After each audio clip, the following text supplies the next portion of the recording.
Assalamualaikum warahmatullahi wabarakatuh. Perkenalkan, nama saya Aprilia Cahyani Rupilu dengan NIM 2100005018. Saya dari kelompok 7. Di sini saya akan menjelaskan tentang makalah dari kelompok 2, yaitu aplikasi teori belajar behavioristik menurut Edward L. Thorndike dalam modernisasi pendidikan. Di sini saya sudah membuat mind mappingnya. Yang pertama, kita masuk pada poin yang pertama, yaitu belajar. Teori belajar merupakan upaya untuk mendeskripsikan bagaimana manusia belajar, sehingga membantu kita semua memahami proses inner yang kompleks dari belajar sendiri. Selain itu, pengertian teori belajar dapat pula diartikan sebagai teori yang mempelajari perkembangan intelektual atau mental para siswa. Kita masuk pada poin yang kedua, yaitu teori belajar behavioristik, yang mana teori ini dicetuskan oleh Geek and Berliner tentang perubahan tingkah laku sebagai hasil dari pengalaman. Teori ini berkembang menjadi aliran psikologi belajar yang berpengaruh terhadap arah pengembangan teori dan juga praktik pendidikan serta pembelajaran yang dikenal sebagai aliran behavioristik. Nah, aliran ini menekankan pada terbentuknya perilaku yang tampak sebagai hasil belajar. Selanjutnya, poin yang ketiga yaitu perspektif teori behavioristik. Nah, perspektif ini berfokus pada peran dari belajar dalam menjelaskan tingkah laku manusia dan terjadi melalui rangsangan berdasarkan stimulus yang menimbulkan hubungan reaktif atau respon hukum-hukum mekanistik. Asumsi dasar mengenai tingkah laku menurut teori ini adalah bahwa tingkah laku sepenuhnya ditentukan oleh aturan, bisa diramalkan dan bisa ditentukan. Menurut teori ini, seseorang terlibat dalam tingkah laku tertentu karena mereka telah mempelajarinya melalui pengalaman-pengalaman yang terdahulu, menghubungkan tingkah laku tersebut dengan reward yang didapatkan. Nah, kita masuk pada poin yang keempat, yaitu tujuan pembelajaran menurut teori behavioristik. Di sini tujuan pembelajaran menurut teori behavioristik yaitu ditujukan untuk memperluas pengetahuan, sedangkan pembelajaran adalah kegiatan yang menuntut para siswa untuk mengungkapkan kembali pengetahuan yang telah dipelajarinya dalam bentuk laporan, kuis, ataupun teks. Nah, di bagian sini ada pun tokoh-tokoh yang menuangkan pemikirannya terhadap teori belajar behavioristik. Yang pertama di sini ada Edward Lee Thorndike. Edward Lee Thorndike ini lahir pada tanggal 31 Agustus 1874 di Williamsburg, Massachusetts. Thorndike ini dikenal sebagai bapak psikologi pendidikan modern karena menjadi pelopor dalam dunia psikologi pendidikan. Menurut Edward Lee Thorndike ini, belajar merupakan proses interaksi antara stimulus dan respon, yang mana stimulus adalah apa yang merangsangnya terjadi kegiatan belajar seperti pikiran, perasaan, atau hal-hal lain yang dapat diungkapkan melalui alat indera. Nah, sedangkan respon adalah reaksi yang dimunculkan peserta didik ketika belajar juga dapat berubah pikiran, perasaan, gerakan, atau tindakan. Dan teori ini sering disebut teori koneksionisme. Yang kedua ada Edwin Ray Guthrie ini dilahirkan di Lincoln, Nebraska pada 9 Januari 1986. Asas dari Guthrie yang utama adalah hukum contiguity, yaitu gabungan antara stimulus yang disertai dengan suatu gerakan yang memegang peranan penting dalam proses belajar. Hukuman yang diberikan pada saat yang tepat akan mampu mengubah tingkah laku seseorang. Tokoh yang ketiga ada Bruce Frederick Skinner. Skinner ini dilahirkan pada tanggal 20 Maret 1904 di Susquehanna, Pennsylvania, Amerika Serikat. Dengan konsep-konsep yang dikemukakan tentang belajar lebih mengungguli konsep para tokoh sebelumnya, yang mana respon yang diterima seseorang tidak sesederhana konsep yang dikemukakan oleh tokoh sebelumnya, karena stimulus yang diberikan akan saling berinteraksi, dan interaksi antar stimulus itu akan mempengaruhi respon yang dihasilkan. Dan respon yang diberikan ini memiliki konsekuensi, dan konsekuensi inilah yang nantinya mempengaruhi munculnya perilaku. Tokoh yang keempat ada John Watson, yang mana John Watson dilahirkan di Greenville pada tanggal 9 Januari 1878 dan ia dibesarkan di Carolina Selatan, Amerika Serikat. Dalam mengembangkan teori belajar, Watson ini mengembangkan teori belajar Ivan Pavlov yang mengemukakan mengenai teori hubungan rangsangan dan tanggapan. Ia berpendapat bahwa belajar merupakan hasil refleks atau tanggapan yang terjadi melalui rangsangan pengganti. Bentuk refleks tanggapan ini antara lain ada rasa takut, rasa cinta, dan rasa kemarahan. Pembentukan hubungan antara rangsangan dan tanggapan tersebut menurut Watson dapat diakibatkan oleh adanya pengkondisian. Kemudian ada tokoh yang terakhir yaitu Clark Leonard Holt, yang mana Clark Leonard Holt ini dilahirkan di Akron, New York pada tanggal 24 Mei 1884. Ia dibesarkan di Michigan dan mendiami satu kelas selama bertahun-tahun. Hall dalam penelitiannya mengembangkan sistem yang rumit dan sangat bergantung pada matematika elaborasi. Dan pada dasarnya, teori Hall ini berpusat pada perlunya memperkuat suatu pengetahuan yang sudah ada dari individu tersebut. Selanjutnya kita masuk yaitu ada hasil percobaan yang dilakukan oleh Edward Lee Thorndike untuk membuktikan bahwa teori belajar behavioristik ini untuk melihat tingkah laku individu dalam belajar, yang mana dalam hasil percobaannya ini ditemukan 3 hukum pokok, yaitu yang pertama ada hukum kesiapan atau law of readiness, yang mana hukum utama pembelajaran menurutnya yaitu hukum ini yang berarti bahwa kesiapan berarti persiapan untuk bertindak. Jika seseorang tidak siap untuk belajar, berarti belajar tidak dapat diproses secara otomatis ditanamkan dalam dirinya orang yang mempelajari belajar tersebut. Hukum yang kedua ada hukum latihan, law of exercise, yang menyatakan bahwa jika hubungan stimulus respon sering terjadi, akibatnya akan semakin kuat, sedangkan makin jarang hubungan stimulus respon dipergunakan, maka makin lemah hubungan yang terjadi. Dalam hukum ini dibagi menjadi 2 juga, yaitu law of use, tindakan yang diulangi oleh suatu organisme dalam kondisi tertentu pembelajaran terjadi. Dan yang kedua law of Disu, yang mana jika tindakan tidak diulangi oleh suatu organisme, tidak akan ada pembelajaran. Dan hukum yang ketiga adalah law of effect atau hukum akibat, yang mana tanggapan yang menghasilkan efek memuaskan dalam situasi tertentu menjadi lebih mungkin terjadi dalam situasi itu. Dan tanggapan yang menghasilkan efek yang tidak menyenangkan menjadi lebih kecil kemungkinannya terjadi dalam situasi itu. Kemudian kita masuk pada implikasi teori behavioristik dalam modernisasi pendidikan. Dalam implikasinya, teori ini cocok diterapkan pada siswa yang duduk di bangku TK dan SD. Sebab siswa yang duduk di jenjang tingkatan tersebut masih membutuhkan bimbingan dan pengawasan dari seorang pendidik atau orang dewasa. Sehingga peran pendidik harus lebih dominan dalam kegiatan belajar mengajar, dan hal ini demi tercapainya tujuan dari pembelajaran tersebut. Kemudian ada kelebihan dan kelemahan dari teori belajar behavioristik menurut Thorndike ini. Yang pertama, kelebihannya itu siswa dapat menguasai hubungan antara rangsangan dan tanggapan, menilai pengalaman berharga, mempunyai pemikiran linier dan konvergen.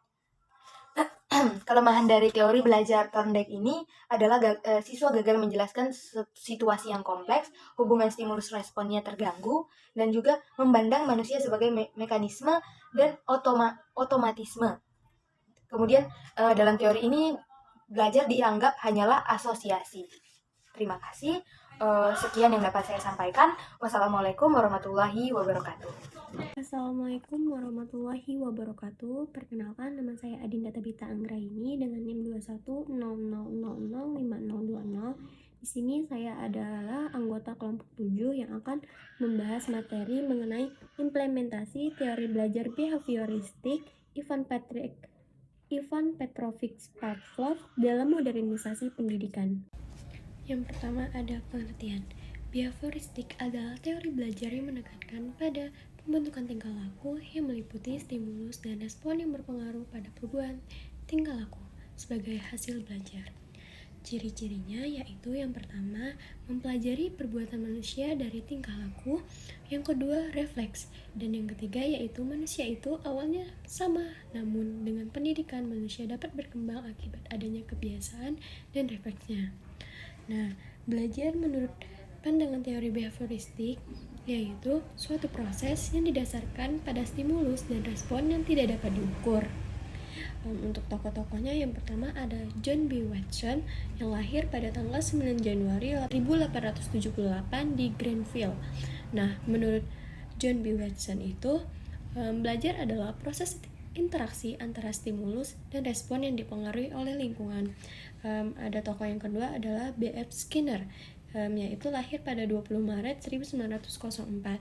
Nah, dalam pengujian Teori dia melakukan eksperimen terhadap tikus yang memperoleh hasil, yaitu dalam memahami tingkah laku seseorang harus memahami hubungan antara stimulus satu dengan lainnya dan konsep konsekuensi akibat respon. Tokoh yang ketiga ada Ivan Petrovich Pavlov. Nah, Ivan Petrovich Pavlov ini merupakan tokoh classical conditioning yang lahir pada tanggal 18 September 1849. Ivan Pavlov itu sendiri terkenal dengan bapak teori belajar modern. Menurut Ivan Pavlov, belajar adalah suatu pengondisian. Nah, eksperimen yang dilakukan Ivan Pavlov yaitu menggunakan anjing, bel, serta makanan.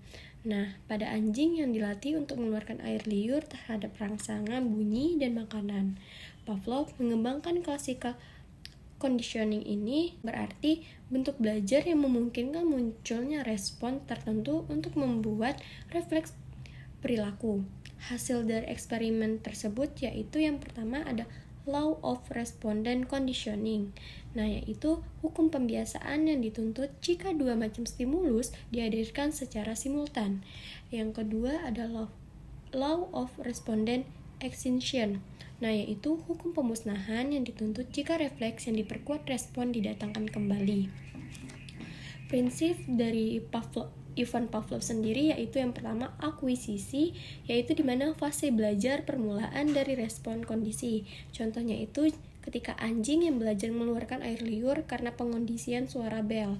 Yang kemudian adalah fase eliminasi, yaitu fase bagaimana cara membentuk perilaku anjing agar bisa mengeluarkan air liur ketika mendengar suara bel.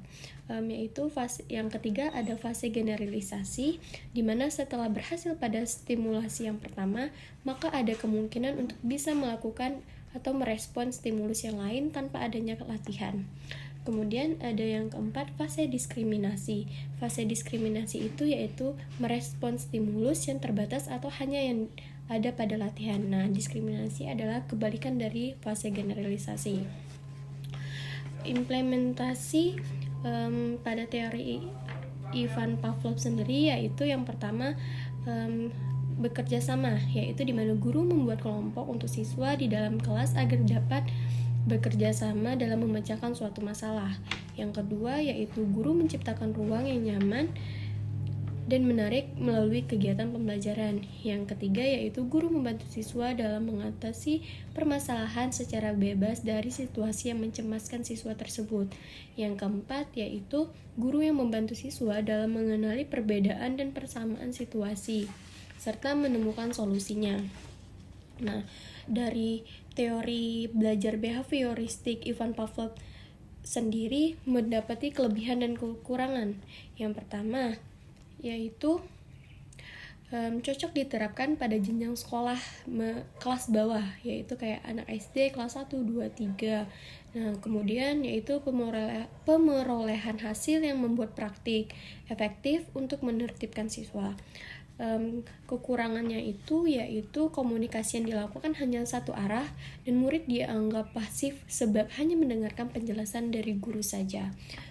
Sekian dari saya, lebih dan kurangnya saya mohon maaf.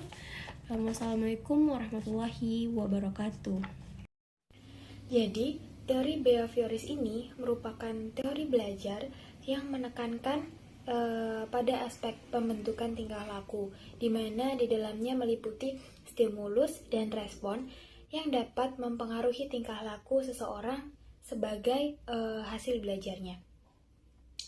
Teori behavioris ini dia hanya menganalisis perilaku dari yang tampak, terus yang dapat diukur, lalu yang dapat dilukiskan, dan yang dapat diramalkan. Nah, teori behavioris ini itu tidak mempermasalahkan manusia dari segi emosional atau dari segi rasionalnya, melainkan teori ini hanya mengamati tentang bagaimana perilaku itu dikendalikan oleh faktor lingkungan. Adapun tokoh-tokoh dalam teori ini, yang pertama ada John Watson. Belajar sebagai proses interaksi antara stimulus dan respon. Nah, stimulus dan respon yang dimaksud ini harus dapat diamati dan dapat diukur. Lalu yang kedua, menurut Skinner. Beliau beranggapan bahwa perkembangan adalah perilaku. Oleh sebab itu, para behavior ini yakin bahwa perkembangan ini dipelajari dan sering berubah sesuai dengan pengalaman lingkungan. Lalu yang ketiga, menurut Ivan Pavlov, beliau beranggapan bahwa bentuk paling sederhana dalam satu proses belajar ini adalah dengan pengkondisian. Jadi di sini Pavlov melakukan eksperimen kepada seekor anjing, di mana dalam eksperimen ini bagaimana cara untuk membentuk perilaku anjing agar ketika bunyi bel diberikan tetap dapat merespon dengan mengeluarkan air liur tanpa diberikan makanan. Seperti halnya pada anjing yang tidak merespon apapun ketika mendengar bunyi bel.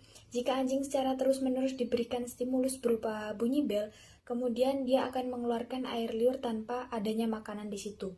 Maka kemampuan stimulus yang terkondisi ini dapat menimbulkan respon atau air liur akan menghilang. Jadi, dalam eksperimen ini dapat disimpulkan bahwa tingkah laku sebenarnya tidak lain dari rangkaian refleks yang terjadi setelah adanya proses pengkondisian, di mana gerakan refleks ini dapat dipelajari dan berubah karena mendapatkan latihan, sehingga refleks ini dibedakan menjadi refleks wajar, di mana ini keluar air liur ketika melihat makanan, dan refleks tidak wajar itu dan refleks bersyarat itu ketika keluar air liur karena menerima suara dari bunyi tertentu. Nah, dari hasil eksperimen yang dilakukan Pavlov ini tercetuslah dua hukum. Yang pertama, hukum law of respondent conditioning, dan yang kedua adalah hukum law of respondent extinction. Nah, di sini mungkin ada implementasi dari teori Ivan Pavlov itu tadi. Yang pertama, di mana dia akan menekankan kerjasama dan kompetisi antar kelompok daripada individu. Kebanyakan siswa akan memiliki respon emosional secara negatif terhadap kompetisi secara individual yang mungkin akan digeneralisasikan dengan pelajaran yang lain. Lalu yang kedua, bisa membuat kegiatan membaca menjadi lebih menyenangkan dan menciptakan ruang yang nyaman dan menarik. Lalu yang ketiga, membantu siswa mengatasi secara bebas dari situasi yang mencemaskan atau menekan. Lalu yang keempat, di mana yang dapat membantu siswa untuk mengenal perbedaan dan persamaan terhadap situasi-situasi sehingga mereka dapat membedakan secara tepat, misalnya ketika meyakinkan siswa yang cemas menghadapi ujian sekolah untuk melanjutkan ke jenjang berikutnya. Lalu yang terakhir, ini ada kelebihan dan kelemahan dari teori Ivan Pavlov. Yang pertama, kelebihan dari teori Ivan Pavlov. Yang pertama, sangat cocok untuk diterapkan di kelas bawah. Lalu yang kedua, ini sangat cocok untuk pemerolehan kemampuan yang membutuhkan praktik dan pembiasaan. Lalu yang ketiga, metode ini efektif dalam menertibkan siswa. Lalu ada kekurangan dari teori Pavlov. Yang pertama itu adalah komunikasi berlangsung satu arah. Lalu yang kedua, guru ini melatih dan menentukan apa yang harus dipelajari murid. Dan yang ketiga, murid dipandang pasif dan memerlukan motivasi dari luar. Yang keempat, hafalan ini dipandang sebagai cara belajar yang efektif. Lalu yang kelima, murid hanya dapat mendengarkan dengan tertib penjelasan dari guru. Mungkin sekian penjelasan dari implementasi teori belajar behavioris menurut Ivan Pavlov dalam modernisasi pendidikan. Kurang lebihnya saya mohon maaf.